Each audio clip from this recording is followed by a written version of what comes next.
Next is relations in neutral language. ಅಂದ್ರೆ ಇವಾಗ ಸಂಬಂಧಗಳು ಒಂದು ಸಾಮಾನ್ಯ ಭಾಷೆಯಲ್ಲಿ ಹೇಗೆ ಹೇಳ್ತೀವಿ ಅಂತ ತಿಳ್ಕೊಳ್ಳೋಣ. ಓಕೆ, ಇಂಗ್ಲಿಷಲ್ಲಿ ಹೇಗೆ ಹೇಳ್ತೀವಿ. ಈಗ ಮದರ್ ಫಾದರ್ ಅಂದ್ರೆ ತಂದೆ ತಾಯಿ. ಸೊ ಇಬ್ರು ಮದರ್ ಫಾದರ್ ಸೇರಿಸಿ ನಾವು ಪೇರೆಂಟ್ಸ್ ಅಂತ ಹೇಳ್ತೀವಿ. ಓಕೆ, ಸೊ ಪೇರೆಂಟ್ಸ್ ಅಂದಾಗ ಮದರ್ನು ಫಾದರ್ನು ಆಗುತ್ತೆ. ಸೊ ತಂದೆ ತಾಯಿಗೆ ನಾವು ಪೇರೆಂಟ್ಸ್, ಪೋಷಕರು ಅಂತ ಹೇಳ್ತೀವಿ. ಪೋಷಕರು ಅಂದ್ರೆ ಪೇರೆಂಟ್ಸ್ ಅಂತ. ಅರ್ಥ ಆಯ್ತಾ? ಅಂಕಲ್ ಆಂಟ್ನ ನಾವು ಪಿಬ್ಲಿಂಗ್ಸ್ ಅಂತೀವಿ. ಅಂದ್ರೆ ಚಿಕ್ಕಪ್ಪ ಚಿಕ್ಕಮ್ಮನನ್ನು ನಾವು ಪಿಬ್ಲಿಂಗ್ಸ್ ಅಂತ ಹೇಳ್ತೀವಿ. ಅಂದ್ರೆ ಇದು ಪಿಬ್ಲಿಂಗ್ಸ್ ಅನ್ನೋದು ಒಂದು ನ್ಯೂಟ್ರಲ್ ಲ್ಯಾಂಗ್ವೇಜ್, ಒಂದು ಸಾಮಾನ್ಯ ಭಾಷೆ ಅಥವಾ ತಟಸ್ಥ ಭಾಷೆ ಅಂತ ಹೇಳ್ಬಹುದು. ಓಕೆ, ಸೊ ಬ್ರದರ್ ಸಿಸ್ಟರ್ಗೆ ಸಿಬ್ಲಿಂಗ್ಸ್ ಅಂತೀವಿ. ಸಿಬ್ಲಿಂಗ್ಸ್ ಅಂದ್ರೆ ಒಡ ಹುಟ್ಟಿದವರು ಅಂತ. ಬ್ರದರ್ ಅಂದ್ರೆ ನಿಮ್ಗೆ ಗೊತ್ತು, ಸಹೋದರ ಅಂತ ಹೇಳ್ದೆ ಲಾಸ್ಟ್ ಆಡಿಯೋದಲ್ಲಿ. ಸಿಸ್ಟರ್ ಅಂದ್ರೆ ಸಹೋದರಿ. ಸೊ ಇಬ್ರನ್ನ ಸೇರಿಸ್ಬಿಟ್ಟು ನಾವು ಸಿಬ್ಲಿಂಗ್ಸ್ ಅಂದ್ರೆ ಬ್ರದರ್ನು ಆಗಿರ್ಬೋದು, ಸಿಸ್ಟರ್ನು ಆಗಿರ್ಬೋದು. ಸಿಬ್ಲಿಂಗ್ಸ್ ಒಡ ಹುಟ್ಟಿದವರು ಅಂದ್ರೆ. ಓಕೆ, ಸೊ ಸಿಬ್ಲಿಂಗ್ಸ್ ಅಂದ್ರೆ ಒಡ ಹುಟ್ಟಿದವರು.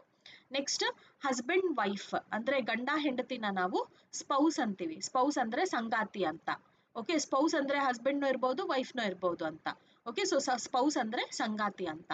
ನೆಕ್ಸ್ಟ್ ನೀಸ್ ಮತ್ತು ನೆಫ್ಯೂ, ನಿಬ್ಲಿಂಗ್ಸ್ ಅಂತೀವಿ.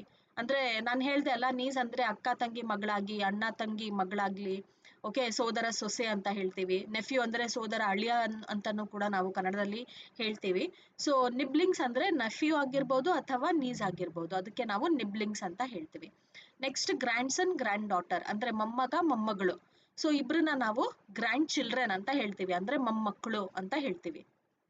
ಅರ್ಥ ಆಯ್ತಾ? ಸೊ ಮೊಮ್ಮಕ್ಕಳು ಅಂದ್ರೆ ಮೊಮ್ಮಗನೂ ಆಗಿರ್ಬೋದು ಅಥವಾ ಮೊಮ್ಮಗಳೂ ಆಗಿರಬಹುದು. ಗ್ರ್ಯಾಂಡ್ ಸನ್ ಅಥವಾ ಗ್ರ್ಯಾಂಡ್ ಡಾಟರ್. ಅರ್ಥ ಆಯ್ತಾ? ನೆಕ್ಸ್ಟ್ ಗ್ರ್ಯಾಂಡ್ ಫಾದರ್ ಗ್ರ್ಯಾಂಡ್ ಮದರ್ಗೆ ನಾವು ಗ್ರ್ಯಾಂಡ್ ಪೇರೆಂಟ್ಸ್ ಅಂತೀವಿ. ಸೊ ಗ್ರ್ಯಾಂಡ್ ಫಾದರ್ ಅಂದ್ರೆ ಅಜ್ಜ, ಗ್ರ್ಯಾಂಡ್ ಮದರ್ ಅಂದ್ರೆ ಅಜ್ಜಿ. ಸೊ ಇಬ್ರನ್ನ ಸೇರಿಸಿ ಗ್ರ್ಯಾಂಡ್ ಪೇರೆಂಟ್ಸ್ ಅಂತ ಹೇಳ್ತೀವಿ, ಅಜ್ಜಿಯರು ಅಂತ ಹೇಳ್ತೀವಿ. ಅರ್ಥ ಆಯ್ತಾ? ಇನ್ನೊಂದ್ಸತಿ ರಿಪೀಟ್ ಮಾಡ್ತೀನಿ.